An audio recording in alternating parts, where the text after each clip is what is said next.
really, really important question. I want to know who I'm talking to right now. Okay? Because if you ever wonder, guys, if God is in the miracle working business, if you ever question if God still does miracles, all you have to do is look at me. Just look at me. If you ever wonder if God is in the miracle working business and if he can do miracles still, just look at Deacon Doug. Because I am a walking, talking, breathing, real life miracle. And I want to know if I'm talking to people who understand what I'm talking about. Just raise your hand if you believe in miracles. Raise your hand if you believe me. If you believe me today. I got about 90% hands up. All right, that's good. That's good. All right. Thank you for raising your hand, participating, that you believe in miracles. All right, I want to ask you one or two more questions to see who I'm talking to. Raise your hand, and maybe your other hand, if you believe, if you are a believer, if you believe in God. Raise your hand if you believe in God. You got your other hand up. Most, about 99% hands believe in God. Amen. That's a good percentage. You believe in God. One hand was, I believe in miracles. The other hand was, I believe in God. All right, I need one more hand, maybe two, both hands up. Raise both hands up if you believe in Jesus, who is the doer, who is the blesser, who is the source, the summit, who is the Alpha, the Omega, the Waymaker, who's the one who can and will continue to do miracles in our life. Don't be shy. Just lift your hands up as high as you can. Okay, what you're doing right now, you're bearing witness. You're being a witness to your belief, a silent witness. Amen. Amen. So when I was about ready to start school, I was about 5 years old. About the same age as my granddaughter. She's 6. Running around. She's the smartest little kid. Thinks she knows everything already, right? She already knows how to read and write, and she already knows what 1 plus 1 is and 2 plus 2 is, and she even knows what 10 plus 10 is. I mean, she's really, really smart, right? And so she learned all of that before she hit kindergarten. That's pretty much where I was. And all of a sudden, mysteriously, out of the clear blue, I was playing in my bedroom with my brother, and I started to go into violent convulsions. My body started to shake like this, right? Shake. Started almost like a violent asthma attack. Anybody ever have an asthma attack in here? Anybody ever see somebody get an asthma attack? Where it's pretty scary, right? It's more scary than the earthquake was. It was shaking. And then all of a sudden, the violent asthma attack turned into, I just like passed out. Passed out all of a sudden, right? And the passed out stayed out. My mom rushed me to the hospital.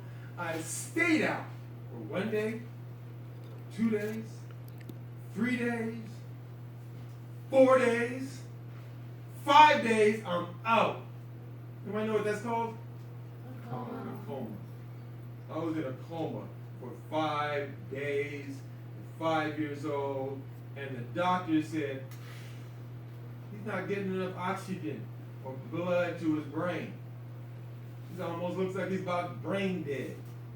You might as well disconnect. You might as well unplug. The reason why I'm pro-life is because I don't believe in euthanasia. Because that's what the doctors told my parents to do.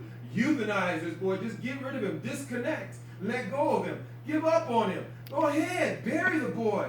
Just write him off for dead. That's what they told my parents. Write him off for dead. Just have another kid. Don't do it. Don't worry about it. That's what they said. My parents said, no, we won't give up. No, we won't write him off. We're going to call the church. We're going to call the church and ask the prayer warriors. We're going to ask the pastor. We're going to ask the family to pray for a miracle. The next day, no miracle. The 7th day in the coma, I came out. I am a walking miracle. I came back from the doctor writing me off and saying, there's no hope. Let's give God praise. Praise God right now with your hands. Right now. Praise Him right now. Because He's worthy. Whenever you hear about a miracle happen, you need to get excited. Like I said, be contagious with your excitement about how good God is. That was a real life miracle. But here's one little thing that happened after that. I came back out of the coma. It was a miracle, a real life miracle that my parents continue to tell their story over and over and over again about. But here's a huge but to the story. When I came out of the coma, I told you about my granddaughter's really smart and everything at 6 years old. After I came out of the coma, I lost it all. Because the oxygen and the blood wasn't getting to the brain, I forgot all that stuff. Forgot how to walk, forgot how to talk, forgot my ABCs, my 1, 2, 3s. I forgot my rhythm and my they call me the dancing deacon right now. I'm known all around the archdiocese as the dancing deacon. I take the gospel book and I dance with it everywhere I go. But then my rhythm was worse than anybody's because I had to learn all those things all over again. My little brother would throw the ball at me and it would hit me in the head. All these things all over again. So by the time what my father did was he cleaned me up, kind of like how I look today. I think I look pretty good right now. He cleaned me up, combed my hair, greased me up, and sent me to school with all the other boys. Right? I looked like all the other boys. I looked like all the other kids. I looked really good. As a matter of fact, I got really good at looking good. Where? On the outside, right? On the outside, I got good at looking really good on the outside. But there was a problem with me. And no, I was hoping nobody peeped me out. I was hoping nobody found out about my problem. The fact that I was catching up. I was learning my 1, 2, 3s and my ABCs when everybody else was learning their multiplication and learning to write paragraphs. I was still figuring out how to read and write my own name.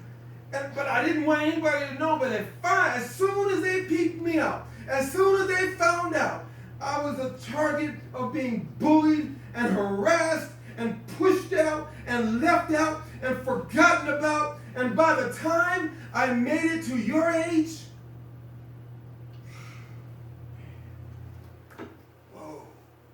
by the time I got to be, what? How old are you? 15, 14, 16. By the time I got to be about that age, man, I was fine. Man, it was like I was good looking. Like I felt like all the guys wanted to be me and all the girls wanted me, right? Right? I was really good at that. But by the time I got to be about 15, 16, even though I looked really good on the outside, right? I had it all together on the outside. My mom looked at me one time, like your parents or your grandparents do probably as well, and they looked at me and they said, so what do you want to be when you grow up? What do you want to be? I couldn't lie to my mom, so I told her the truth. I don't even know if I'm going to grow up. I don't even know if I'm going to make it that far. I don't even know if I will ever be able to make it past. Is it okay if I say the H word in here? I don't even, because we're going to get real, right? I didn't drive all this way to talk about nice things, religious things, superficial things. I hope it's okay with you if we get a little bit deep. Can we get deep? Raise your hand if it's okay to get deep. You know what I mean by deep? We go beneath the surface and talk about what's real on the inside. Let's get deep here. My mom asked me what I wanted to be when I grow up. And I told her, I hope I get through this hell that I'm living through. I hope I can make it through this hell I'm living through. Nobody loves me. Nobody cares about me. Nobody accepts me. Nobody believes in me. Not even, I didn't think God believed in me. I grew up in a church, but everything they said about God went right over my head. Everything they said about God went right past me. Everything they said about me, God was just didn't relate to me at all because all I thought was this great God who said God could do everything didn't know what I was going through. Didn't know what I was going through.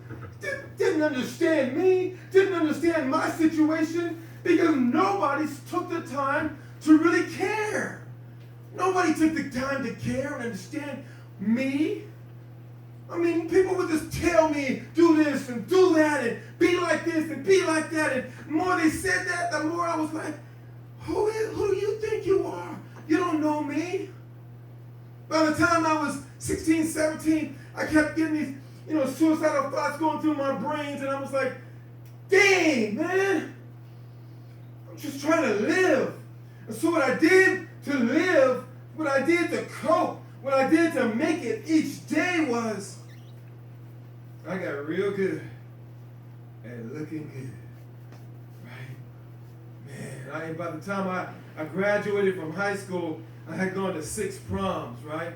By the time, man, I was like the escort. Man, I was everywhere. I had a girlfriend and all these different schools. I mean, I was holding it down. I was holding down the looks and the image on the outside, but I was dying on the inside.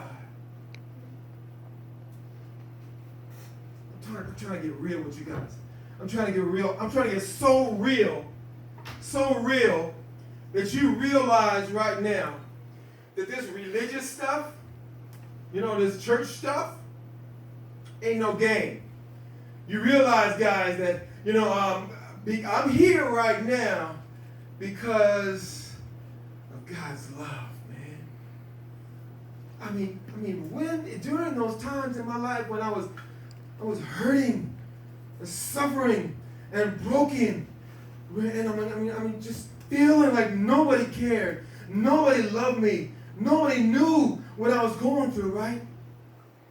I didn't even know how much God loved me, right? But I just kept on walking, kept on taking one step in front of the other, kept on walking. And then what happened is, guys, eventually, the love of God just came into my life. The love of God came into my life and changed me forever.